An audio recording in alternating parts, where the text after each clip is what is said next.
Hey guys, what's up? My name is Anthony, and welcome to another edition of BNA Sports Talk. And I just got off my scooter. I was driving home. I just came back from running club practice, and it's 69 degrees out right now. 70 around there. It feels like negative 50 on my scooter. I'm not sure what it was. It's just really cold. I couldn't imagine being in 39-degree weather all the time. I'm just saying that right now. But this morning, it actually was 41 degrees in Gainesville. It gets cold down here. It does. I don't know why I had to talk about weather, but last night the Giants played the Buccaneers. The score was 25-23. I had a little bit of a score prediction. I said that the Giants would lose 24-17. I have that up on my BNA Sports Instagram. I definitely do follow that, and it was actually scary accurate. My prediction, check it out. And I also made a post today talking about sophomore slumps.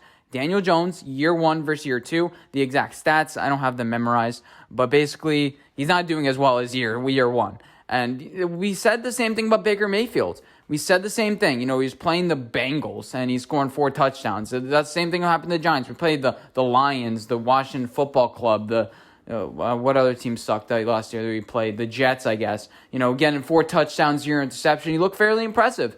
And there's a conversation now. Is it because Jason Garrett's not comfortable? Is it because we're trying to ease him into the system? And now we're trying to expand it a little bit. And let me tell you, we tried to expand it, and it didn't look that great yesterday. No, obviously Daniel Jones had some good plays, but you have to throw that ball a little bit further to the outside with Dion Lewis. You have to throw that ball a little bit further to the outside with Sterling Shepard. And I'm not too sure that's a bad decision or that's just his limited arm strength. And we play we play in East Rutherford. It's going to be windy. It wasn't that windy last night, only 10 to 15 mile an hour winds, but we saw what are you doing, Daniel Jones? There's one play, Sterling Shepard, you got to catch that. He alligator on the ball. I'm not sure if you guys remember that play. It was just what are you doing? Then one play, Darius Slayton gave up. And then I think there was another drop. It was Kane Smith. It was a bit behind him, but you have to catch it. It's one of those things you have to catch. But he was throwing balls behind people. And I'm not too sure what it was. I may have to, if you want me to break down the mechanics, I could, if we have enough film. I'm not too sure whether it's a mechanical thing, whether it's a mental thing. But the offensive line looked great. In the first half, we got the ball out in 2.1 seconds, I think, on average. Andrew Thomas looks really good when that happens. Any offensive lineman looks really good. Because it doesn't allow the defensive ends to learn how to, you can watch as much tape as possible, but you have to get a feel for the tackle. Are they, stepping inside a little bit? Are they erring on one certain way? If you get the ball out really quick, you don't really get a rhythm going. And JPP wasn't allowed to get a rhythm until really at the end of the game. And I'm pretty sure the play that he got beaten on, it might not have been, but it's the one he got beaten on, Andrew Thomas did, where, where we got a touchdown. The Golden Tate. And by the way, just a little bit of a side note, Golden Tate, let's talk a little about the trade deadline before we get into more Daniel Jones talk. We weren't able to get rid of a lot of players, and I think the underrated thing is a lot of teams are just going to cut players and be like, okay, we don't need you anymore, and there's going to be a lot of that action. I tend towards that. Dante Pettis just got cut. Maybe we bring him in, but, Kevin Zeitler, I wish we could have got some for him. Golden Tate, wish we could have gotten some for him, but in the end, nobody really got rid of any certain players. The Giants apparently were receiving more calls than they were giving calls. I'm not too sure what that's supposed to mean, but yeah, it's unfortunate. We didn't really make a lot of moves at trade deadline, but it's whatever. It doesn't really matter like that. But let's get into the Daniel Jones conversation because I'm willing to start to think when we could move on for him. Now, and maybe the blessing in disguise that we're 1-7 here. We can't win from Daniel Jones, and we got to get rid of him. I like Joe Judge saying we got to ride throughout the rest of the season. You have to see the full painting. Right now, we have the half of the painting, exactly half of the painting. And it's not looking that great. 7 touchdowns, 9 interceptions. Now, I don't care if you're playing the 2008 Patriot defense every single week. Or what year did they have a great defense? 2014. 2008, it was a really good offense. For 2007, whatever. I think you guys understand what I'm saying. It's 7 touchdowns, 7 interceptions. Multiply that by 2, that's 14 touchdowns, 18 interceptions. Okay, now we have a clearer picture. We've played 8 games, and Daniel Jones hasn't really impressed. Now, his QBR is about the same as it was last year, depending on which metric you exactly want to use. We played some bad defenses. I think the offensive line is just about on par as it was, last year. It's not that much worse. I don't think it's that much worse. We upset 3 rookies on the offensive line. But what do we do next? What do we need in a quarterback? Now, I really wanted Justin Herbert. He ended up not declaring, and I hated that. I'm like, I want Justin Herbert. We would have had Justin Herbert at number 6. We would have. And then we ended up drafting Daniel Jones, and obviously there have been missteps along the way. Every team has missteps. No team builds a team perfectly. We've seen that with the Miami Dolphins. They drafted a guy, Noah Igbenogany, who looks awful. Austin Jackson looks awful.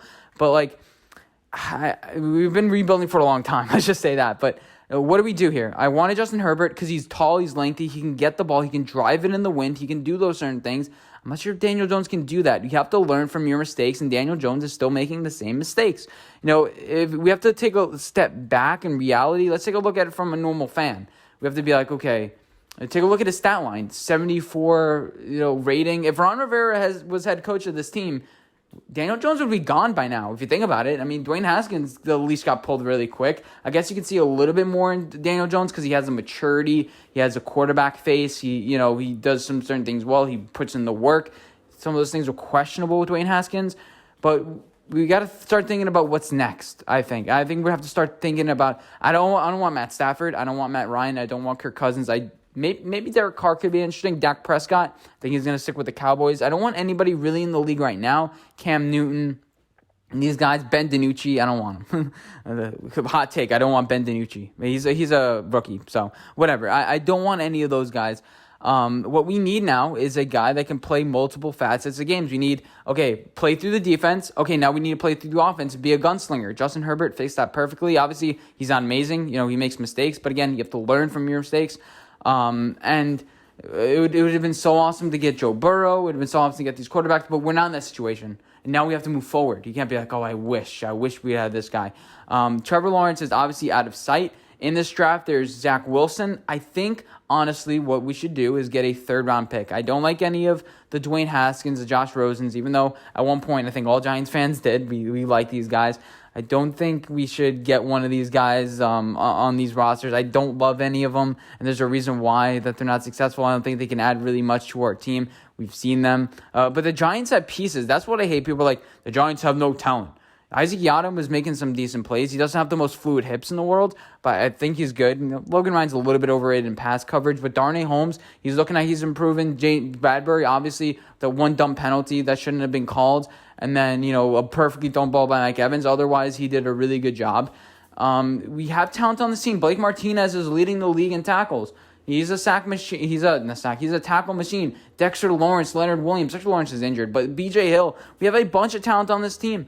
And people say, I think it's on par with, I think we're more talented roster than the Bears, and they're 5-3. We're 5-3 against the spread, meaning we're doing better than what people are saying. They're giving us no credit. And, obviously, I wish we could have won a couple games. But Daniel Jones, he doesn't have that it. He doesn't have, that natural reaction. Now, the thing is about today's world, it's quick. Now, back then, you get 3-4 years, nobody really cares. But this you have to produce or you're gone. And that's the reality of today's world. And if you can't produce, I don't care. I don't care what excuses you have. I don't care if the offensive line stinks and, your mom died. You got to produce. And Daniel Jones has shown flashes. I think he's shown more flashes than Sam Darnold. But we know Sam Darnold is out the door soon because he hasn't been productive. He hasn't done it. Patrick Mahomes, he's done it. Lamar Jackson, he's done it. He's been struggling, but his struggling is a 5-2 team with he hasn't really. I don't think he's averaged 200 yards per game in his career, but we know Lamar Jackson has some talent. He gets better. He learns game after game. But the Daniel Jones does nothing special. He does nothing that you have to prepare for. It's just it's Daniel Jones. We'll live. But when you face Tom Brady, it's just he has He can defeat us with his arm. He has that talent. He has that wit, and he developed that over years. But again, we're not too patient. So I don't want Matt Ryan. I don't want any of those guys. It's weird that we're thinking about this already, But the guy after the guy, it's tough to have Aaron Rodgers after a Brett Favre, and we were kind of expecting this. That's kind of the conversation. If you want me to do a full-fledged who do I want, let me know in the comment section down below. Again. We have some things we need to fill with this roster. We need a wide receiver. Darius Slayton seems high praise from Allen Robinson. Does he get sick of Nick Foles and joins us? Please, maybe. I think that we're better in free agency now that we have Joe Judge. We have the coaching. We have the solid foundational pieces. We just need to put W's on the board, and hopefully that starts now. We have a pretty easy stretch. But I hope you guys enjoyed this video. Let me know what you guys think, and I'll see you guys in my next video. Bye, guys.